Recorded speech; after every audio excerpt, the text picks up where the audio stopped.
Hello students, today we will learn about epicyclic gear train. So if we consider two gears, one is gear A, other gear B, which is connected by another element known as arm. So there are three elements: gear A, gear B and arm. So if arm is fixed, then it is said to be a simple gear train, means gear A will move, or gear A will be the driver and gear B will the follower. So this is called a simple gear train. If either of gear A or B is fixed and the arm is given some rotation either in clockwise direction और anti clockwise direction, means कि इनमें से अगर कोई दो में से कोई भी एक गियर फिक्स है और आर्म को हम क्लॉकवाइज या एंटी क्लॉकवाइज डायरेक्शन में रोटेशन दें, तो जो दूसरा गियर होगा वो अपने एक्सिस के अबाउट टर्न करेगा और दूसरे गियर के एक्सिस के अबाउट रिवॉल्व करेगा. So the gear B will bound to rotate about its own axis as well as axis of the first gear A, which is fixed. Such type of gear train is known as epicyclic gear train, in which one gear is bound to rotate about its own axis and about the axis of the other gear with the help of certain element, that is arm. So to do this epicyclic gear train is very useful because it has very compact space, and in very limited or compact space it gives a very high reduction in velocity ratio. And this type of epicyclic gear train is used in almost all automatic transmission systems. Now we will discuss to solve the problems.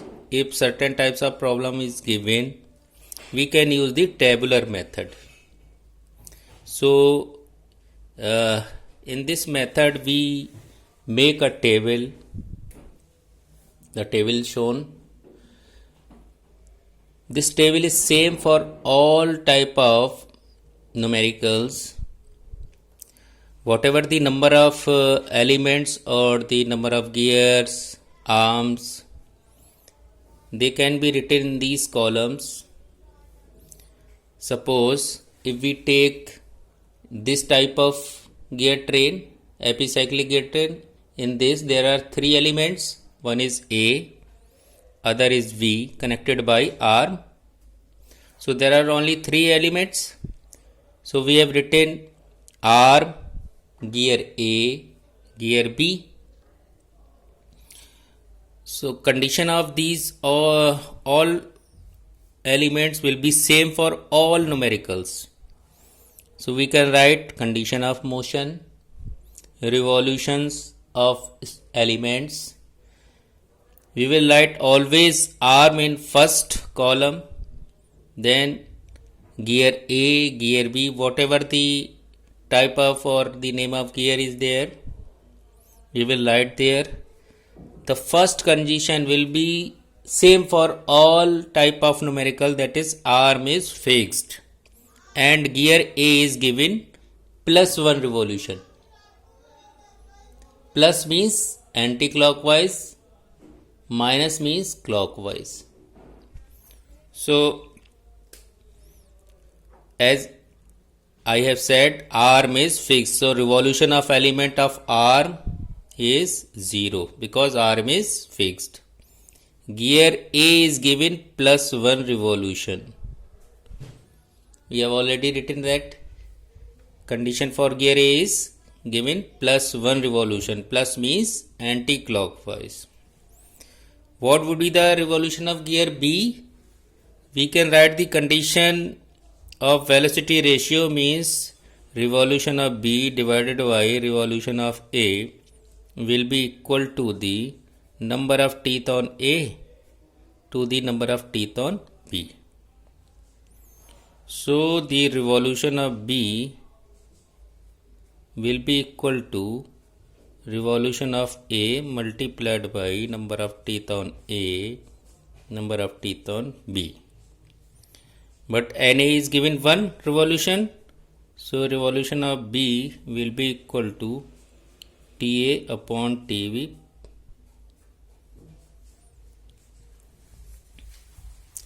So if gear A is given plus revolution, then because of the external gearing, the direction of rotation of gear B will be opposite to A.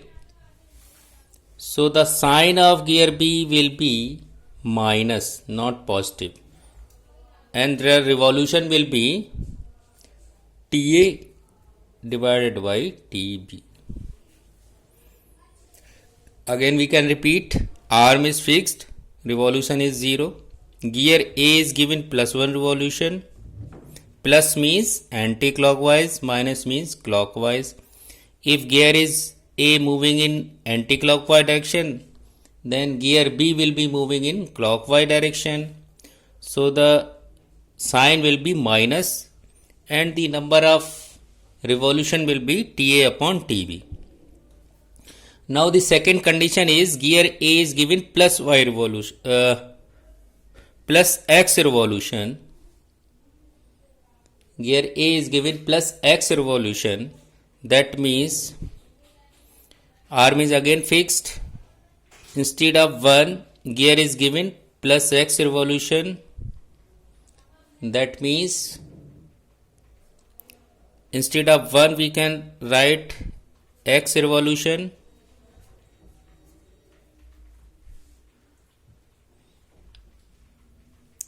So this is like a simple unitary method. If we are calculating for 1 revolution, now we are calculating for X revolution of gear A. So we can put here NA equal to X. So this will be X times of TA upon TB and minus sign is as before. Third condition, give all elements Y revolution. So plus Y revolution to all elements.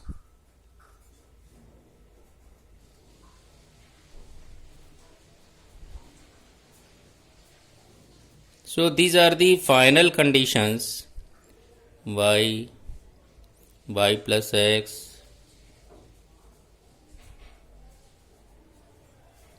we can see that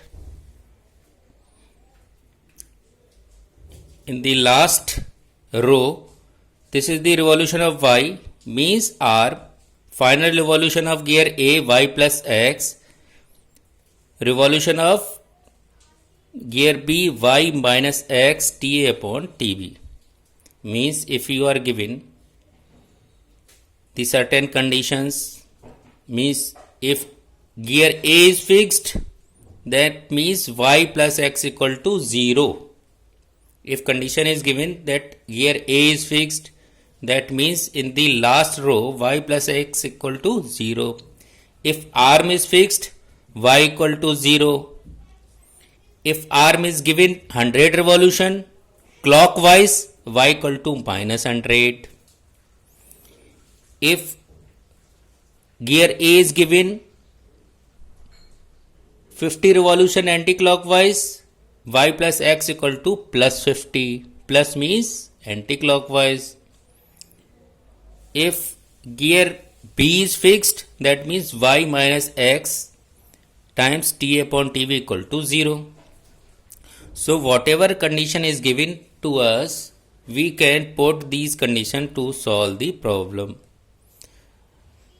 If someone element is fixed, then we will put equal to 0. If someone in the numerical, in someone element is given certain revolutions, either clockwise or anti-clockwise, we will put equation like that.